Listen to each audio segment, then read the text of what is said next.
to play a game. I'm your number one fan. We all go a little mad sometimes. From the prime time, bitch! Groovy. Don't worry, babe. All we want to do is kill you. You're gonna need a bigger potion. Whatever you do, don't fall asleep. Showtime. Dog will hunt! Dog will hunt!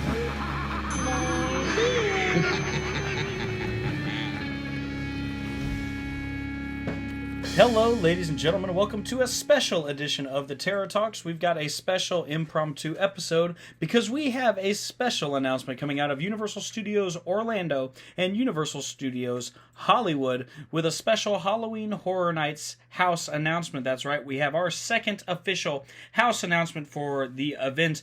Our first announcement we got back on Halloween of 2022 was the Chucky house based on the sci-fi series Chucky. But now we have received confirmation that Naughty Dog's The Last of Us will be coming to the event. So to join me today, I've got a couple of special guests who have experience with this video game who are going to talk with us about it. Let's welcome to the show, Chris. Hey, how we doing? And no stranger to the show, we have my brother, Daniel. What's up? So both of these two are seasoned, I guess you could say, veterans, video gamers who have played The Last of Us at least a time or two through. They know the story, they know the characters, they know the villains, they know it all about the game. So really we're going to be looking to them to see what their thoughts are about this house. I know a very limited amounts. I know a couple things that I'm curious if they will appear. But they know the specifics on the levels, what level what it would appear we're going to see in the house. And so, yeah, they pretty much have the 411 for us. So I'm going to read the press release first and foremost to get us into this. So, you and your squad will encounter the haunting and overgrown world of Naughty Dog's video game in a brand new, terrifying way as you make your way through an abandoned Pittsburgh. Join Joel and Ellie, and don't make a sound if you want to survive clickers, hunters, and more. No matter what, keep finding something to fight for. So, The Last of Us, thoughts, boys? What are we thinking about this one? I'm honestly just excited because like you said, we've played this game a lot, and I grew up playing this game. I grew up watching stuff on it and playing through it myself, trying to figure out how to get past different parts. But I mean, I'm just excited to see one of my favorite things come to life. So yeah, absolutely. I think this is going to be really big for the gaming community. I think we're going to see something at Halloween Horror Nights that's never really been done before, that me and Daniel know of. It's, you know, they've done video game houses before, like with Resident Evil. But wasn't that more based on the shows or the movies? It was based off the video game, because as you walk through that one, you would see all the characters and all that stuff. It made you feel like you were actually immersed in the video game. Okay, so it's not completely foreign territory, but it's foreign. They've never done something to this caliber of a video game, something that's got this big of a fan following, I would say. But I think this is going to be something very interesting for the gamers to come and really enjoy. Like I said, they've never done anything of this caliber, a game like The Last of Us, because it's gotten such a great following from not just the video game, but also the TV show. And there's a lot of people who have a lot of expectations, I think, for this house of things we might see. One of the big selling points that I noticed, they mentioned the clickers and the hunters. So what does that mean to y'all? There's much more than just clickers. So clickers are essentially the scariest enemy in the game, because if you make a noise, they will immediately tap you in the video game sense. But there's much more than just clickers. There's runners, stalkers, clickers, bloaters. Then you have your basics, just like bandits and stuff, that will also pose a threat besides the zombies of the world. Okay, so but clickers is definitely the most notable. They are the most iconic. That's probably going to be one we're going to see a lot of, I'd imagine. More than likely. Hunters. Now, that's the human. That's the human variant. They're slowly turning into a clicker. They haven't fully turned into a clicker. but like they're like slowly getting there. I could be wrong. Okay, so for the viewers that don't know, what's the difference between... So The Last of Us is essentially a zombie game. Post-apocalyptic And it's zombies. not too far-fetched either, because it actually could happen. But they're not your typical zombies, so to speak. They are humans who are infected with the cordyceps fungus virus that latches onto your brain and kind of takes control. And it's like a big hive mind sort of scenario. So we could see some really interesting makeup. A lot of mushrooms. A lot of mushrooms. A lot of fungus. You know, me and Dana, we can sort of speak to this because we went to last year's event. They had a house called Descendants of Destruction, and it sort of took on a Last of Us vibe at the end of the house. A little bit. And I think that was sort of the precursor to this, to say like, hey, this is gonna happen, but we gotta test the waters and see how we can do this, how we can make it, I guess, feasible and make it look right. And honestly, that was my first thought going through at least the end portion of it. The end portion felt like The Last of Us with all the weird lights and fungus and whatnot. Yes. So it's saying that this is going to take place in Pittsburgh. Now, this is a specific level of the game, if I'm not mistaken, yes? It is Chapter 5 of the 12-part story. So what is the significance of Pittsburgh? It's kind of where Joel and Ellie finally learn how to work together as a team. It's got a bunch of tall buildings, dark corners, bunch of bandits, zombies. Pretty sure there's a bloater or two.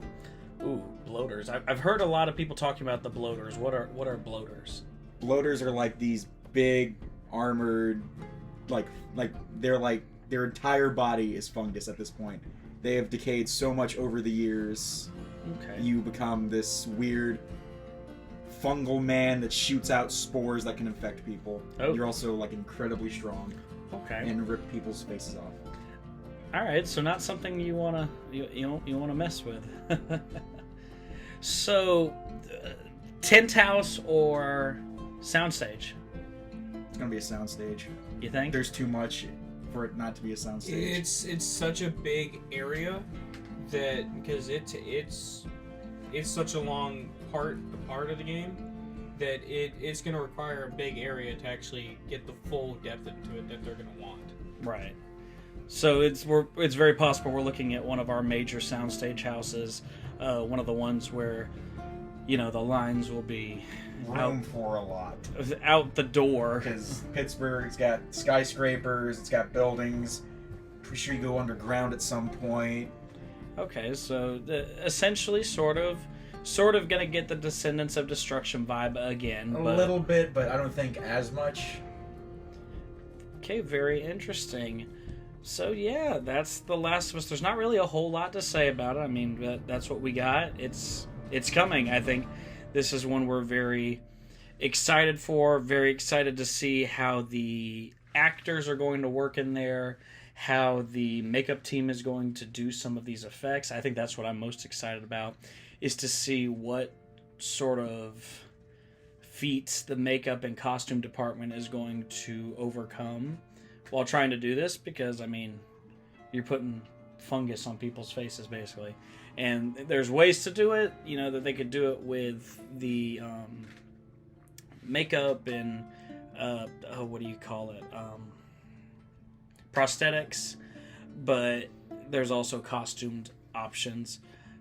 Do you think we might run into actual characters like Joel and Ellie? Because I know they mentioned, you know, you'll see Joel and Ellie in there. I'd assume you'll have a couple actors that are dressed up like Joel and Ellie in there doing something, because, like I said before with the Resident Evil house, they had people playing Leon and Jill and all the enemies and stuff, so I figured they'd put our main two protagonists in there somewhere doing God knows what.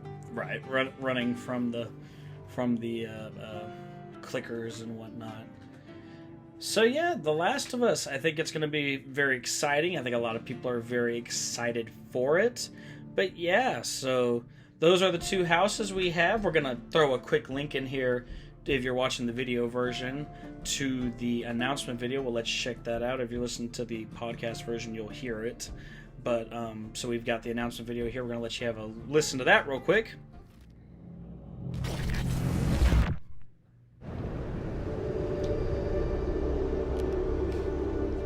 Guys, I'm telling you, it's real. Why are you so obsessed with this universal legend?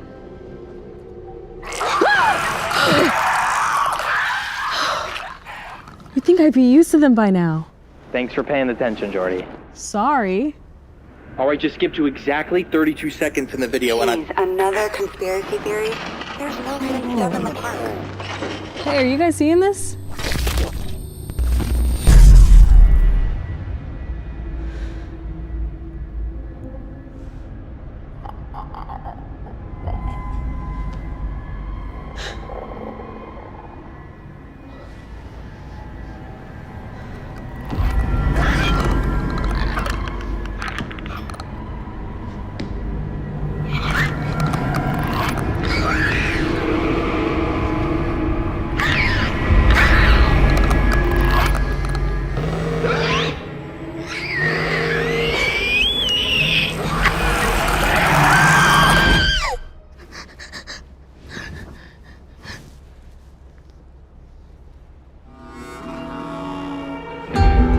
Step into the world of The Last of Us.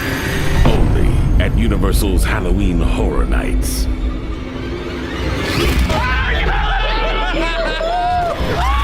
So yeah, The Last of Us announcement video. It's coming to Halloween Horror Nights 2023. Very exciting. For those of you who don't know, Halloween Horror Nights is going to be running select nights beginning September 1st and running through October 31st. So be sure to go get those tickets now while you still can. I believe there are still plenty to get, so don't think that they're going away or anything like that. There are plenty, ample chances to get them. Right now they have single night tickets available starting at $79.99. They have the Halloween Horror Nights Express Pass, which you can add that on. That typically ranges anywhere from up in the hundreds or whatnot. So go ahead and grab those while you can. They have their RIP tours, which start at $299.99. They have the private RIP tours, which you do have to call to book. You can call 866-346-9350. Again, that number is 866-346-9350 to book your private RIP tour. And what that means is basically, for example, me, Chris, and Daniel could have a private RIP tour where we get the privileges of RIP, but it's just the three of us. Nobody else gets to call the shots. We sort of get to create the itinerary. It's a fabulous chance to do, and where the regular RIP tour is, you're sort of paired up with other people who booked RIP tours as well. And then we have the Behind the Screams daytime tour. They have the 3-house tour and the 6-house tour, where this is where you get a daytime lights on VIP tour of the attractions. We don't know what those attractions are yet because we only have 2 houses announced. But that begins at $119.99 plus tax, and $169 plus tax for the 6-house tour. So take advantage of that. You don't have to have a theme park admission or event admission for that tour. It is definitely worth checking out. But that is going to do it for this quick, short little update video for Halloween Horror Nights. We're very excited to see Naughty Dog's The Last of Us come to the event alongside Chucky, the sci-fi series. And we've still got 8 more houses to be announced, 5 more scare zones, and hopefully 2 shows, maybe 3 shows. Who knows? We just gotta Bring back wait. Bill and Ted. Bring back Bill and Ted. Yes, we're still pulling for that. I showed Bill and Ted to some friends of mine the other day, my girlfriend and my friend Aiden, both of whom are Terror Talks members. Showed them the Bill and Ted show, and they fell in love, but they also fell in love with Halloween Nightmare Fuel. So they're in love with both of those, want them both back instantly, if you will. But yeah, that's going to do it for us today on this episode of the Terror Talks. We hope that you found it informative, and we hope that you are just as excited as we are for The Last of Us to be making its way to Halloween Horror Nights, not just in Orlando, but also over in Hollywood. So we're getting it on both coasts. So very exciting stuff. Be sure to leave us a comment, like, subscribe, let us know what you want to see, what you don't want to see. We're okay hearing the criticisms. You can reach out to us directly at theterrortalks@gmail.com. Again, to let us know what you like, don't like, want to see, don't want to see, or if you just want to talk to us, shout out, maybe give us some information we don't already know. We'd love to hear from you. You can like us and follow us on all of our social medias. We're on Facebook, Instagram, Twitter, TikTok. Our show is on YouTube and Spotify, as long as anywhere else you can get your podcast. So be sure to go and subscribe to all of those places. Finally, you can donate for one time. There's a link in the description. Donate one time, $3. $3 is all it takes. It's a one-time donation. Helps us keep the lights on here on the show. Every penny that you donate goes directly back into the Terror Talks and helps pay our bills for our streaming, equipment, all things like that to keep the show running. Don't feel obligated, but it is always appreciated. Just click on the link on the bottom and check out how to do that. But that is going to do it for us on this episode of the Terror Talks. My name is Jeremy. I've been your host, and I'm joined by Chris. Hey. And my brother Daniel. Adios. So we will see you guys next time. So until next time, be safe out there. Be excellent to each other. Don't text and drive. We'll see you in the fog.